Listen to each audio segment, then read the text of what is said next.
dipatahkan. Nah, seperti itu. Jangan diganti lagi. Ini bagaimana ini saya mengenali dirimu? Ya, silakan Zahrotunisa, apa yang ingin Anda sampaikan? Silakan. Saya nggak mau menyampaikan apa-apa. Lalu, Saya cuma mau nanya aja sih apa sebetulnya. pertanyaan Anda? Silakan. Saya cuma mau nanya, saya rasa sih kalau saya lihat ya, siapapun yang membicarakan tentang agama, entah itu Bang Zuma atau Ustadz Yusuf PI ataupun kamu gitu ya, Etis ya. Saya rasa masing-masing dari kalian sebetulnya ingin menyuarakan kebenaran begitu.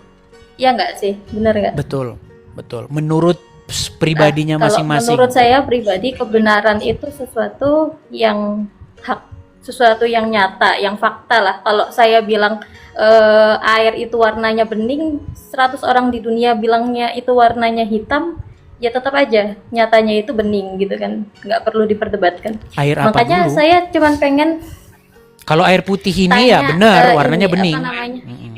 Iya. Nah, kan nggak perlu diperdebatkan gitu kan, walaupun andaikan banyak orang yang bilang itu warnanya apapun itu. Jadi makanya saya nggak tertutup untuk melihat sudut pandang siapapun. Saya cuma pengen nanya.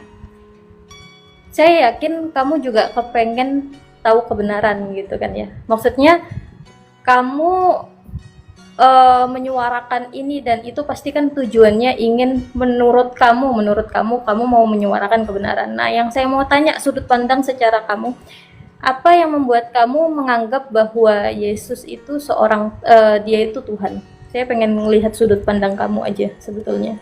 Baik. Kenapa? Baik. Jadi yang jadi masalah tuh begini. Kita ini punya definisi yang berbeda mengenai apa itu Tuhan.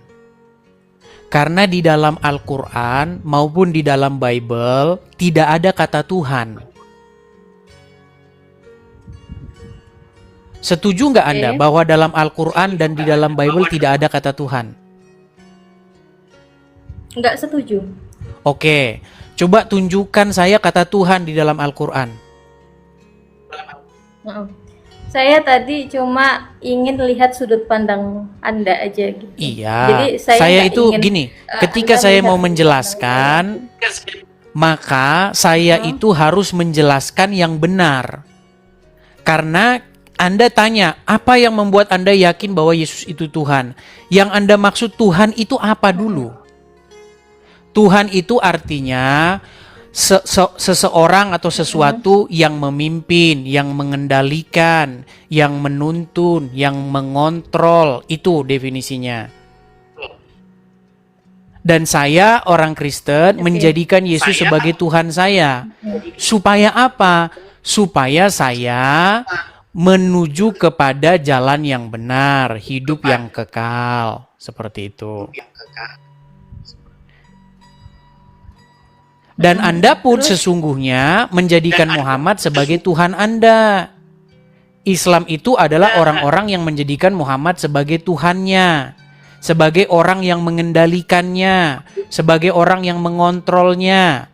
Makanya Anda pakai pakaian begini kan karena Anda dikontrol oleh Muhammad. Karena Anda dikendalikan oleh Muhammad, makanya Anda pakai pakaian begitu. Oke. Jadi begini, kalau menurut pemahaman kamu bahwa Muhammad itu Tuhan dengan definisi yang kamu sebutkan tadi ya, dengan definisi kalau kamu menganggap Yesus itu sebagai Tuhan karena memang dia pengontrol atau sebagai apa lagi? Utusan, pengendali, sebagai orang pemimpin, pengendali, penguasa, pemimpin gitu ya. Yang sebetulnya menurut kami itu bukan sebutan roh, tapi lebih kepada sayyid, junjungan. Oke, baik. Sama halnya Coba seperti tunjukkan. Oke, makanya saya bilang tadi dari awal. Kalau kita mau bahas sesuatu, kita itu harus ngerti yang kita bahas itu apa. Bible atau Injil kami itu tidak ditulis dalam bahasa Indonesia.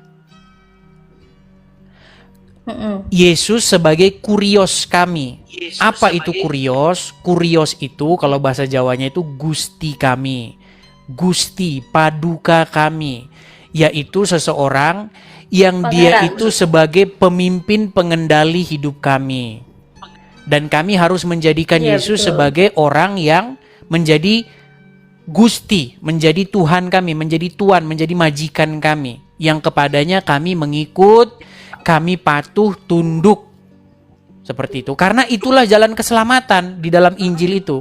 Menjadikan Yesus sebagai Tuhannya. Nah, sementara di dalam agama Islam, Anda diwajibkan untuk menundukkan diri, menaklukkan diri, taat patuh kepada seorang manusia yang bernama Muhammad. Betul? Nah, Tapi makanya saya mau nanya, perintah untuk taat, tunggu sebentar. Perintah untuk taat kepada Muhammad itu turunnya dari siapa? Saya mau nanya dulu. menurut ke Anda. Muhammad, ini menurut Muhammad ya, kata Allah. Tapi Ini kan kata menurut Muhammad sudut pandang itu. kamu ya. Ya. Iya, iya. Oke, Saya mau di melihat dalam sudut pandang kamu. Oke. baik. Di dalam Ini menurut Al-Qur'an, pemahaman kamu gitu ya. nampaknya dia delay, teman-teman. Tapi nggak apa-apa lah ya. Gini, di dalam hadis maupun di dalam Al-Qur'an, mengikuti Muhammad, takluk tunduk kepada Muhammad itu adalah perintah daripada Allah, kata Muhammad. Makanya Muhammad berkata, barang siapa yang taat kepadaku, sesungguhnya dia telah taat kepada Allah.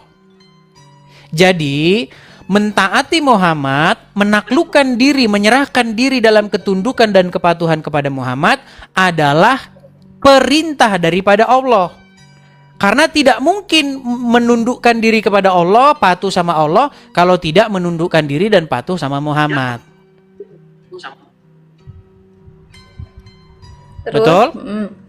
Nah, di dalam kekristenan pun, sekarang ya, makanya setelah saya mengkaji agama Islam secara mendalam, sebenarnya Islam itu adalah sebuah copy paste dari agama Kristen. Cuman subjeknya berbeda.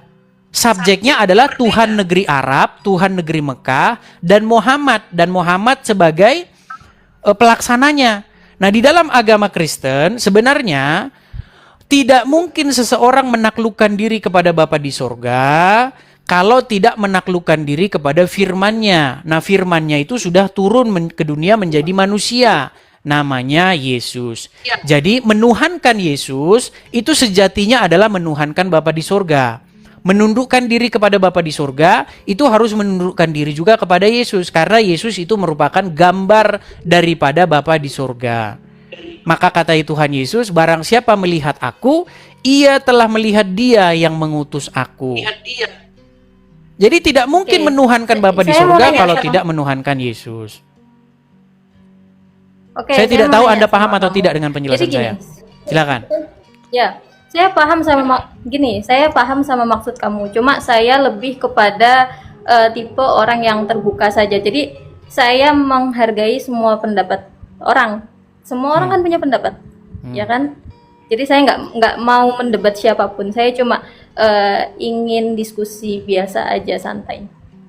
Jadi yang saya mau tanya sama kamu, ketundukan kamu kepada Yesus itu atas dasar perintah Yesus kepada kamu atau perintah karena kamu mengikuti perintah Bapa, perintah Allah untuk tunduk kepada Yesus, atau karena kamu yang menundukkan diri sendiri ke Yesus? Pertanyaan yang bagus. Baik, siapa yang menginginkan supaya kita taat patuh kepada Tuhan Yesus? Tuhan Yesus sendiri dan juga Bapa di surga. Ketika Tuhan Yesus dibaptis di Sungai Yordan, ada suara dari surga yang berkata, inilah anakku yang kukasihi, kepadanya lah aku berkenan, dengarkanlah dia.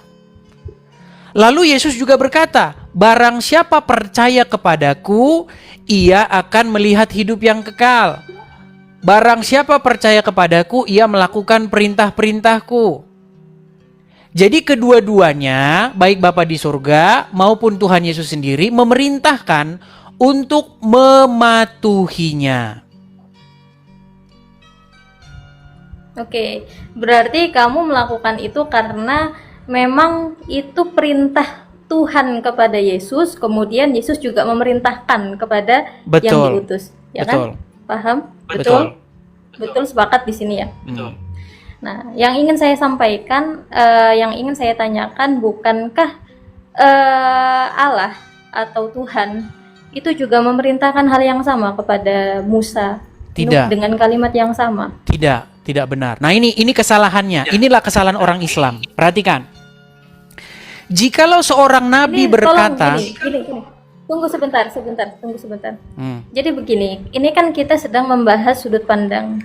Namanya kita membahas sudut pandang, makanya saya tidak mengatakan kamu salah ataupun benar. Karena namanya ya, sudut makanya pandang saya kita katakan tidak ini bisa dalam sudut menghakimi. pandang saya. Begitupun Gini, juga, oke, ketika nah, kamu begitupun mengatakan, juga saya mohon maaf untuk tidak menghakimi, mohon maaf betul sebelumnya. Begitupun juga saya untuk meminta tidak langsung menghakimi salah atau benar sudut pandang Islam, karena pun saya juga nggak menghakimi sudut pandang Anda gitu loh. begini, kenapa Namanya saya sudut pandang itu katakan, kan bebas siapapun. oke, baik, biar saya bicara dulu. Kenapa saya katakan Anda keliru?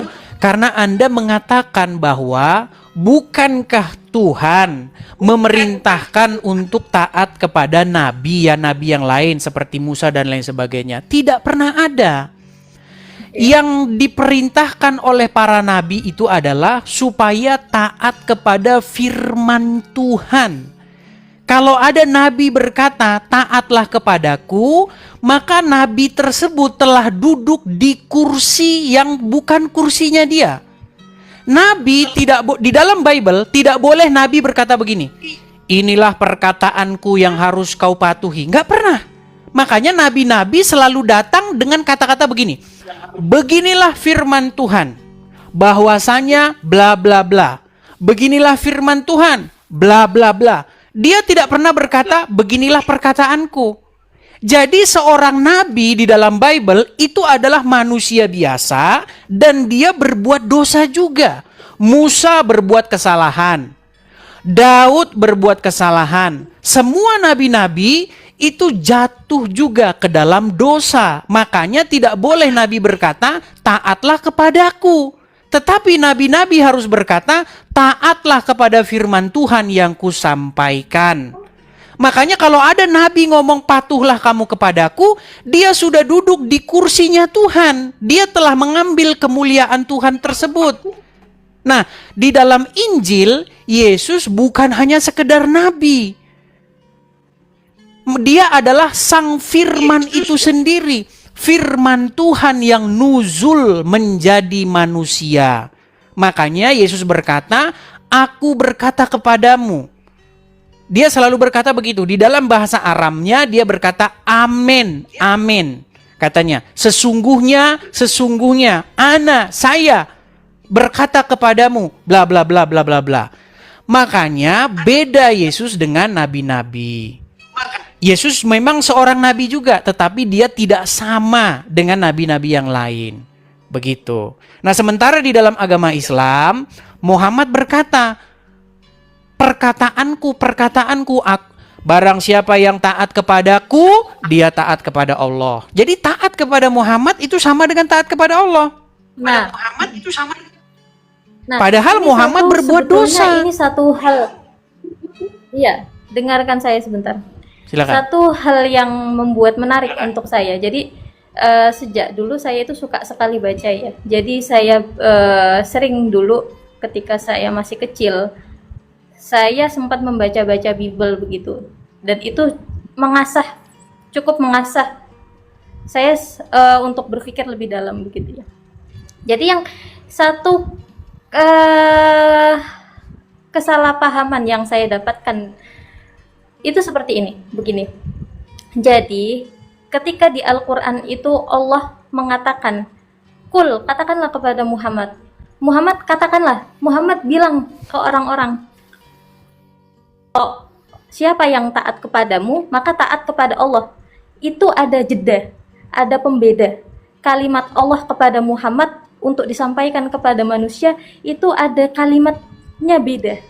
Ada jedanya. Itulah kenapa ulama-ulama atau orang-orang yang alim untuk mempelajari atau memaknai Al-Quran, dia wajib harus menguasai ilmu bahasa Arab. Dia nggak bisa langsung memahami isi Al-Quran kalau dia nggak paham isi bahasa Arab, karena memang ada yang seperti itu. Qala sama qul aja artinya bisa beda begitu.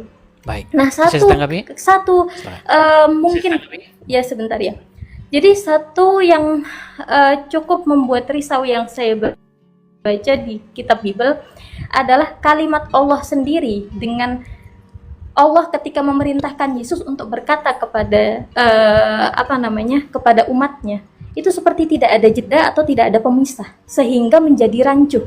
Terkadang seolah-olah itu Yesus yang berkata, padahal bisa saja itu sebetulnya Allah berkata kepada Yesus untuk menyampaikan kepada manusia. Tapi ketika Bible itu sudah tidak ada lagi kalimat bahasa aslinya, sehingga itu sudah tidak diketahui lagi makna rujukannya kemana, ini bercampur menjadi rancu begitu. Nah, ini dua hal yang kemudian saya teliti dan saya gali. Saya nggak mengatakan saya hafal Bible ya, saya nggak mengatakan seperti itu, saya nggak hafal Bible. Cuma memang ada kerancuan yang saya temukan yang paling menonjol. Maka kalau ditanya kenapa kok Al-Quran itu ditulis dalam bahasa Arab, dan untuk orang yang memahami tafsirnya atau menyampaikan tafsir Al-Quran itu wajib orang yang paham bahasa Arab, karena memang di dalam bahasa Arab sendiri itu maknanya bisa berbeda-beda.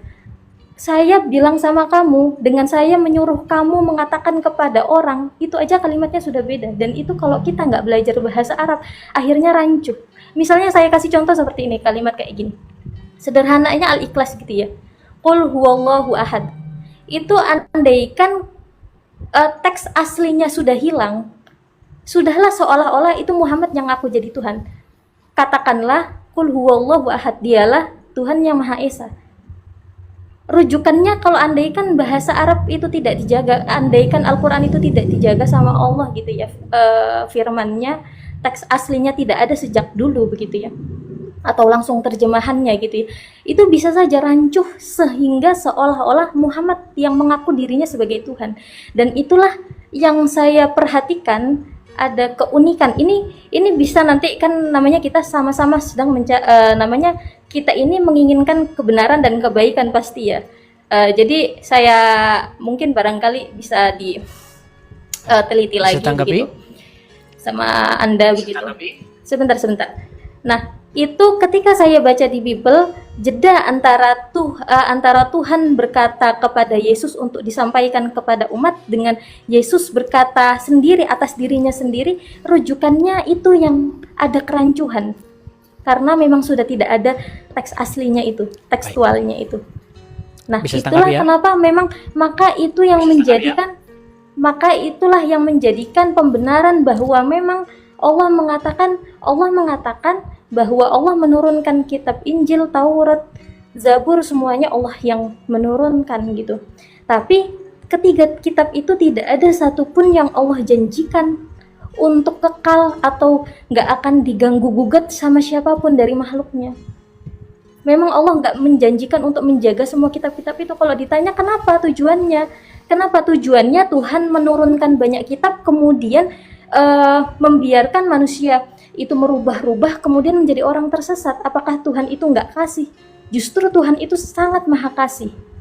Tapi disinilah Tuhan memberikan ujian kepada manusia untuk dia mencari tahu, menganalisa. Sebagaimana Tuhan memberikan ujian kepada Adam, sudah bisa ujian imannya. Ketika sebagaimana Tuhan itu memberikan ujian kepada iblis, begitu. Akan terlihatlah iman seseorang itu ketika diuji. Oke, baik. Silakan. Saya tanggapi satu persatu ya. Baik. Statement Anda yang pertama mengatakan bahwa Bible kami atau Injil kami itu tidak ada bahasa aslinya. Itu statement Anda yang salah. Ya. Silakan Anda pergi ke toko-toko buku Kristen, beli saja di situ Injil berikut bahasa aslinya, ada semua. Itu fitnah yang pertama. Kemudian yang kedua, Anda katakan tadi bahwa kita ini sama-sama ingin menyampaikan kebenaran menurut perspektif kita masing-masing. Anda Islam, Anda ingin menyampaikan apa yang menurut Anda benar. Saya Kristen, saya ingin menyampaikan apa yang menurut saya benar. Tetapi yang terjadi di negara kita tercinta ini, ketika Muslim berbicara tentang sudut pandang agamanya, itu dilindungi oleh hukum, dilindungi oleh negara. Bahkan ketika Zakir Naik diundang untuk berbicara sudut pandang Islam, ya, dia berkata bahwa Yesus orang Muslim, Yesus itu sholat, Yesus itu begini, itu tidak masalah. Tetapi yang terjadi dengan orang-orang Kristen, ketika orang Kristen berbicara tentang sudut pandangnya, mendapatkan persekusi, mendapatkan, ya, Anda sudah tahu sendiri. Tuh yang kedua. Kemudian yang ketiga, kamu mengatakan masalah Muhammad disuruh berkata. Nah, kalau kita mau betul-betul, ya, kalau Anda mau jujur, ya, saya akan tunjukkan kepada Anda satu contoh bagaimana Muhammad itu justru malah dia tidak pernah melaksanakan apa yang diperintahkan kepada dia. Saya kasih contohnya nih.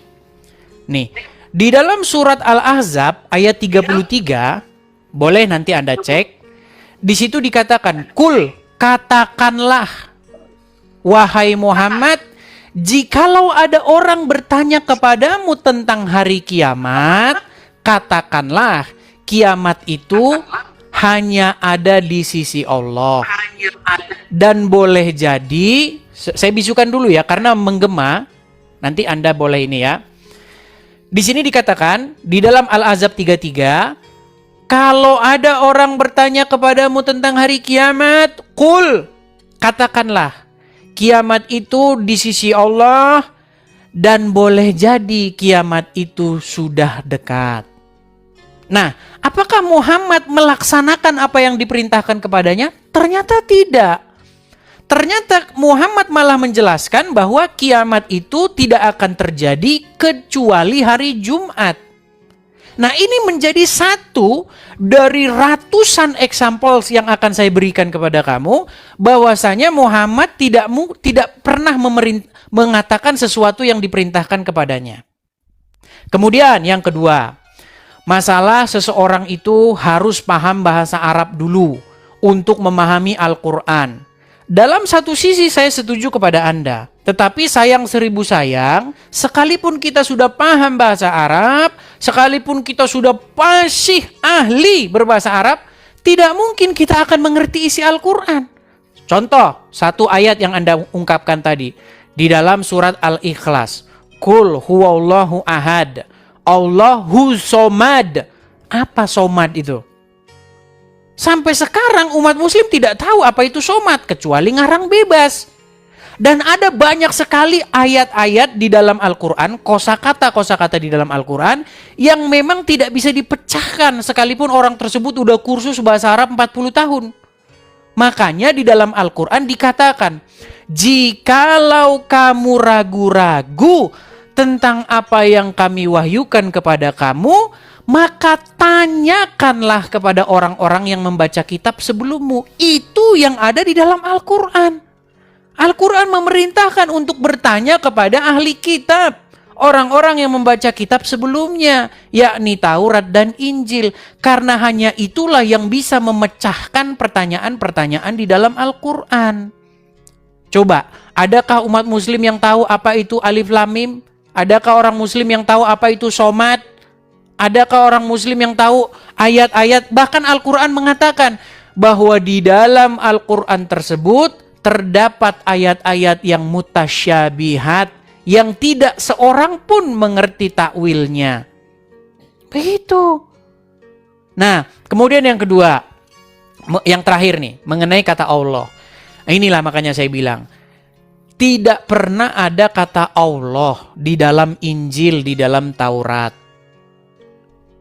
Jadi, yang orang muslim, yang orang Islam ikuti Tuhan kan, itu adalah Tuhan negeri Mekah.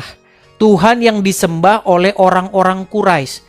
Ketika Muhammad pertama kali mengaku sebagai nabi, dia ingin mengajak orang-orang Quraisy itu untuk berbakti kepada Tuhannya orang Yahudi dan Tuhannya orang Nasrani. Makanya kiblatnya pertama kali itu ke Yerusalem, ke Baitul Maqdis. Tidak pernah Muhammad mengajak berbakti kepada Tuhannya orang Quraisy. Bahkan Muhammad mengutuki, bahkan Muhammad mengatakan mereka itu penyembah berhala. Lalu ternyata di pertengahan jalan Muhammad ditolak oleh orang-orang Yahudi, sehingga Muhammad membalikkan kiblatnya karena dia tidak dapat dukungan dari orang-orang Yahudi. Dia balikkan kiblatnya ke kiblat para penyembah berhala di Ka'bah, sehingga Muhammad dan umat muslim sampai sekarang mereka menyembah Allah, Tuhan negeri Mekah. Ketahuilah bahwa Tuhannya Musa, Daud, dan nabi-nabi sebelumnya di dalam Injil bukan Allah, tetapi Yod He Vav He. Makanya kalau kami baca itu Yahweh seperti itu, atau Yehova. Makanya ada istilah haleluya. Nah ternyata Al-Quran masih meninggalkan bekas-bekas itu yang belum hilang. Makanya nabi-nabi di dalam Al-Quran, contohnya Zakaria mengandung nama Yah, Yahya mengandung nama Yah. Nabi-nabi di dalam Al-Quran tidak ada satupun namanya yang mengandung nama Allah. Nggak ada. Sebutkan nabi yang mengandung nama Allah di dalamnya. Nggak ada. Yesaya. Kemudian apa lagi? Mengandung nama Yah di dalamnya. Nah, ini yang masih lupa, masih tertinggal di dalam Al-Quran. Itu bukti bahwasanya nama Tuhan itu bukan Allah. Kalau nama Tuhan itu Allah, namanya tidak mungkin Zakaria, Zakarullah artinya. Karena seperti itu. Itu sedikit yang mau saya sampaikan kepada kamu. Masih banyak hal sebenarnya yang mau saya sampaikan, tapi nampaknya sinyalmu delay. Silakan tanggapanmu. Di unmute dulu. Silakan. Oke. Saya dengar semuanya. Seperti yang tadi kamu sampaikan ya, kamu merasa bahwa apa yang saya sampaikan tentang Bible ataupun tentang Yesus itu kamu anggap fitnah gitu ya. Walaupun sebetulnya sejak awal saya maksudnya adalah membahas tentang sudut pandang. Maka rasanya saya juga nggak salah begitu ya kalau saya mengatakan bahwa apa yang kamu sampaikan tadi tentang Islam atau Al-Quran itu banyak keliruan atau fitnah gitu. Coba ulas sedikit mengenai hari kiamat. Suaranya parah teman-teman. Zahrotun, kami tidak bisa mendengar suara Anda dengan baik, ini masalahnya. Dengar?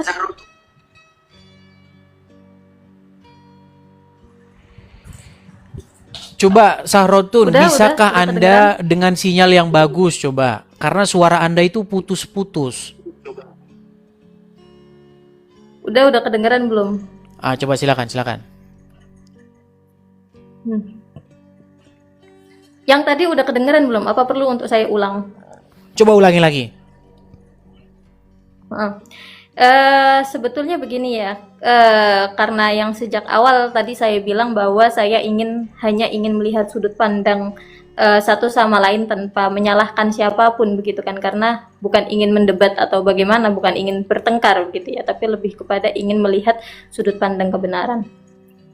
Cuma karena tadi Anda sempat menyebutkan bahwa apa yang saya sampaikan tentang Bible ataupun tentang Yesus Anda anggap sebagai fitnah karena menurut Anda saya tidak begitu memahami tentang Yesus ataupun tentang Bible begitu ya. Jadi saya rasa saya juga layak dan pantas untuk mengatakan bahwa apa yang tadi Anda sampaikan tentang Al-Quran ataupun tentang Muhammad ataupun tentang Islam pun juga banyak kesalahpahaman atau bisa kita kasih contoh tadi. Sebetulnya kita kasih contohnya. Betul tidak bahwa Muhammad diperintahkan untuk mengatakan kalau ada orang yang bertanya tentang hari kiamat, harus dia jawab katakanlah kiamat itu hanya di sisi Allah. Nah itu ingin saya bahas sebelumnya sebentar. Tentang yang hari kiamat tadi, saya ingin tanya kepada Anda, adakah satu kalimat yang keluar dari Nabi Muhammad yang mengatakan bahwa detik, menit,